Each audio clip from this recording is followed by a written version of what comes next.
Et Trésor Moscoué.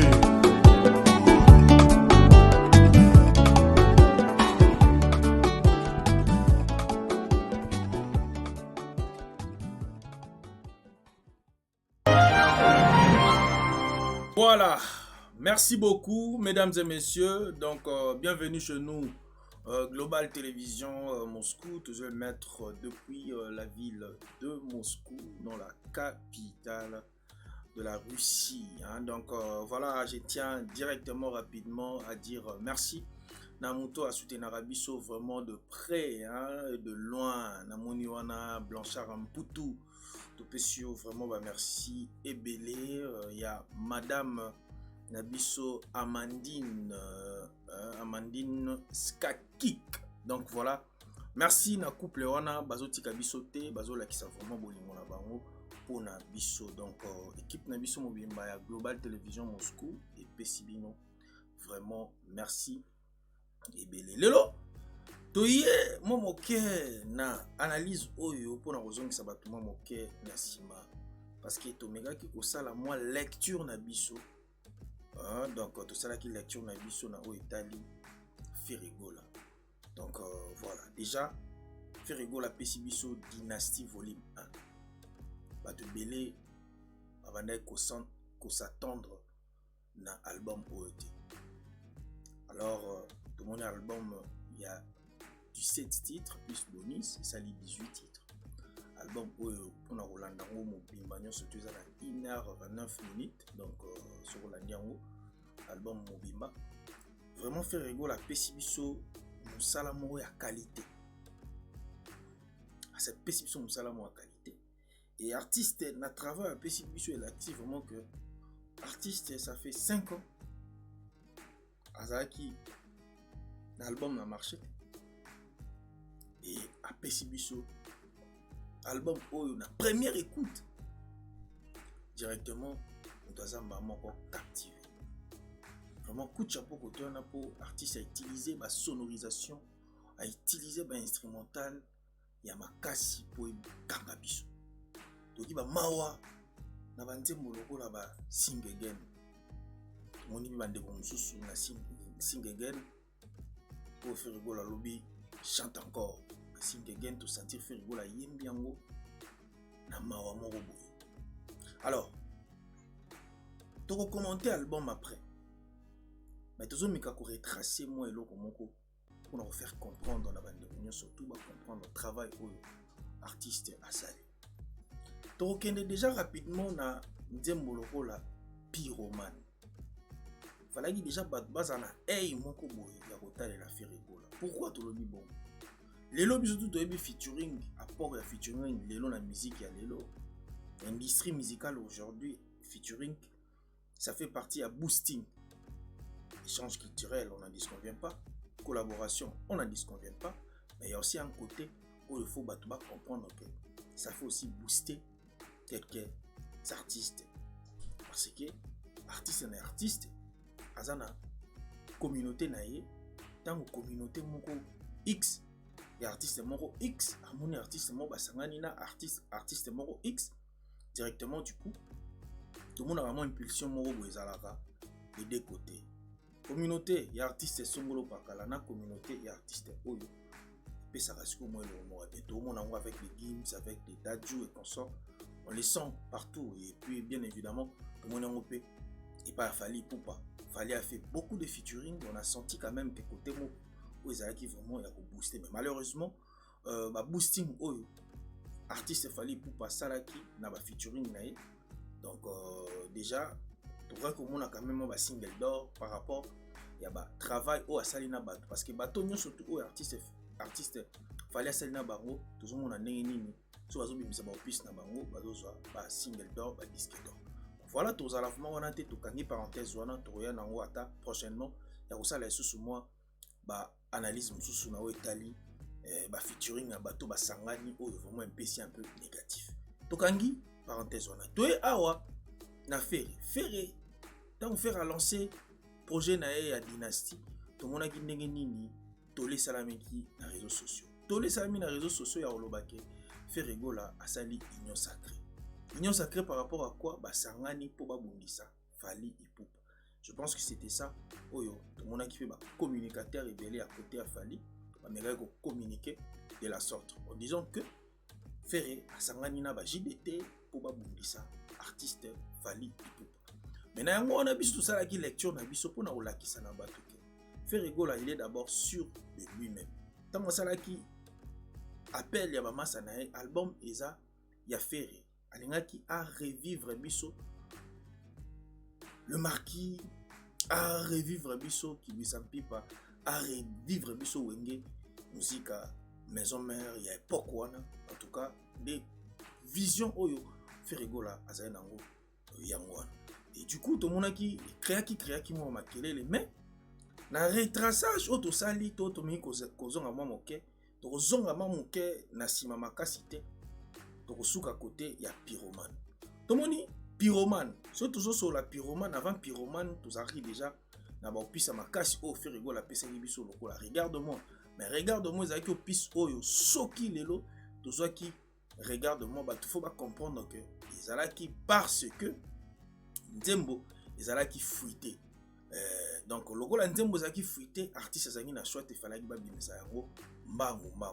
Tomona ngo pe na vena biso Koffi Olomide Nzembo na moko je crois na Nino ezalaki pe fuité je pense azalaki na choix te yango abimisaki yango pe mbangu kendaka bongo. Alors tokangi parenthèse wana lisusu tozongi na pyromane ndeko nanga pyromane oyo bandeko na ngai soko yoki Nzembo ya pyromane Ferré Gola abimisi yango ye moko na kati ya pyromane toki featuring te mais soki to ye na sikoyo na dynastie tokomona na kati ya dynastie artiste asali 3 featuring na kati. Tout ça na Tok Tok avec José, tout ça na Bendo avec Chili et puis tout ça na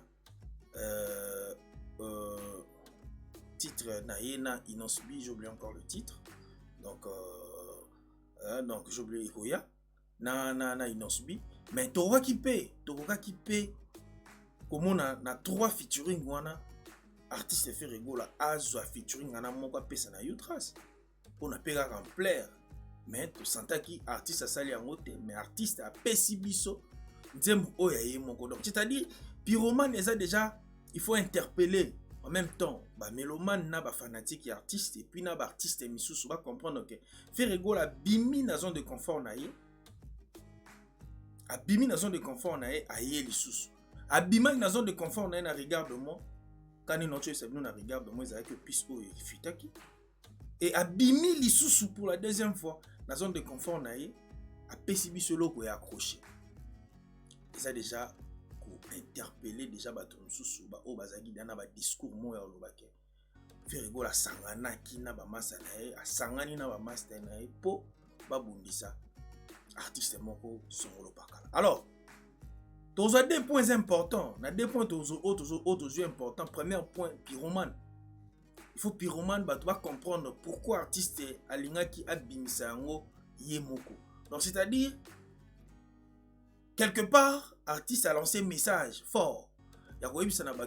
Moi-même je peux faire tout moi-même. Mais ceux qui tozo benga batu ba ya ko sangana biso bazo ya ka te po ba tia biso poa.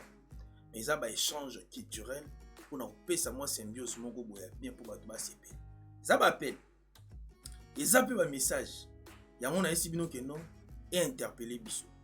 Interpellation on a sur le plan artistique en tout cas bande ko photos za na moi et moko boto za na moi vision moko boto za na moi makambo mo to za na moi ndenge moko ya kotaila makambo. Ferré c'est un grand. Oui, c'est un grand artiste africain. Donc voilà. Et tolongo la point na pyromane. Na son o ya pyromane tozolonga la point. Na kati ya pyromane oyo so boyoki banzembo ebetami wana ndenge artiste ayembi. On comprend que artiste travaille za makasi. Et pyromane chamaki wapi na Utras. Et bino mo bomonaki Utras azaki na combien d'abonnés et tango anosaki ke nzembo kozala na Utras et bomonaki ndenge nini angoimo esalamaki na chaîne wana Utras. Et je pense que Utras ne bazala na baebi grandeur o nini Ferré Gola azala. Et tout le monde aujourd'hui, si vous continuez à casser Utras, on a beaucoup d'artistes, nous sommes à la son à Barou. et ça là ba record au Ferregola à salite. Donc en parenthèse oyo il y a des konabiso Ferry côté pyromane. De awa soi-disant union sacrée. Bande onanga komona ba grand oyo surtout bazawana kane na lobi na introduction nanga que artiste non seulement à ça qui appelle na ba massa na e pote ba ya ochaipo. Oui. Je pense que na bande ko na nyonso nde bazana ba on peut bazu message na ba. Boko yoka message bande ko tout pe bazana kati ya album Dynasty message na bango ezani.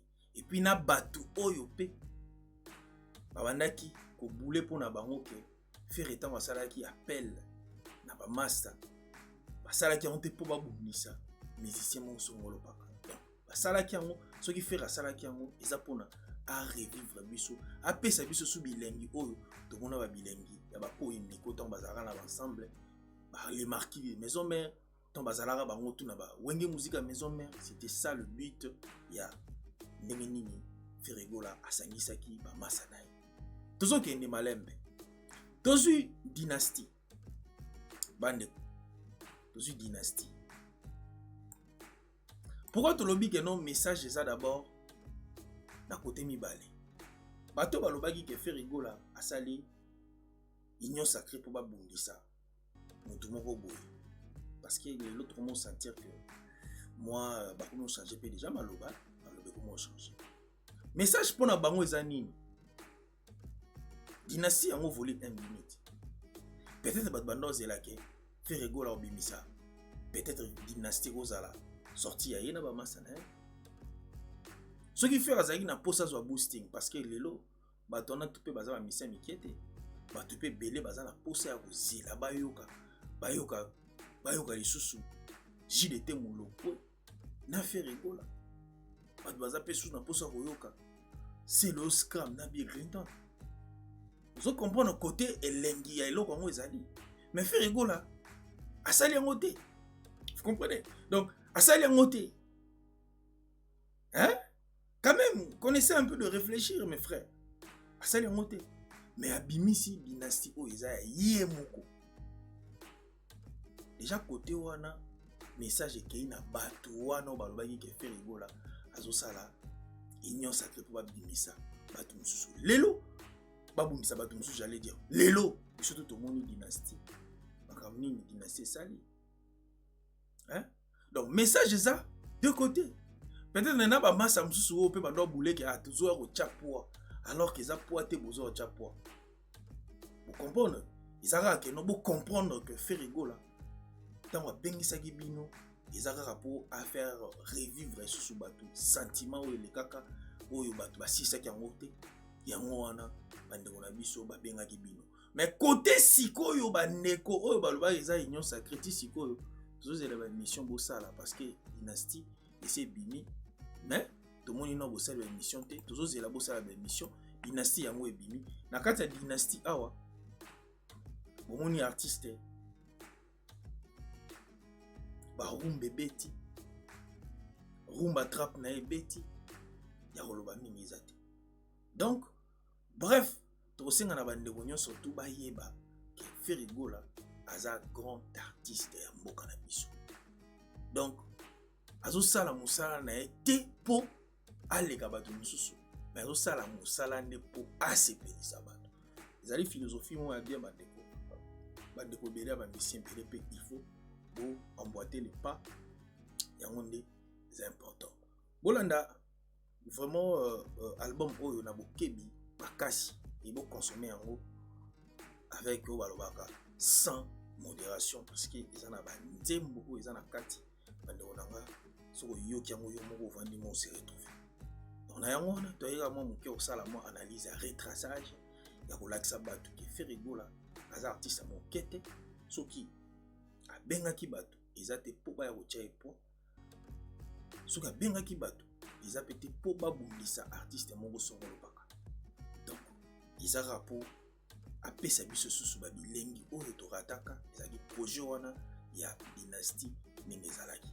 Et puis oyoki na baémission na ye nyonso to alobi dynastie oyo ensemble na esilité mais tokorappele bato ke ndeko azwaki mwa problème mwa moke na disque dur oyo ezalaki na banzembo wana ondi ezwaki mwa problème mwa moke mais eza déjà résolu donc yango omoni esalaki mwa retard par rapport à ndenge wana selon bainfo oyo tozalaki nango depuis hein, donc voilà mais merci beaucoup na bandeko nyonso to bapesaka biso toujours litoi donc tokozala toujours wana mpona koya kosala bino baanalyse moko objectif donc boyebi ke global eza chaîne oyo tozalaka wana mpona promotion ya bamusicien donc numéro na biso yango wana soki eza na baactivité na yo okomeli biso na numéro eza affiche wana tokolobela baactivité na yo kaka ndenge ezalaka merci na bandeko nyonso to bazwi temps na bango bandaki kolanda émission oyo ebandeli tisuka mikolo nyonso to tokobanda oya na baanalyse ya ba 15-20 minutes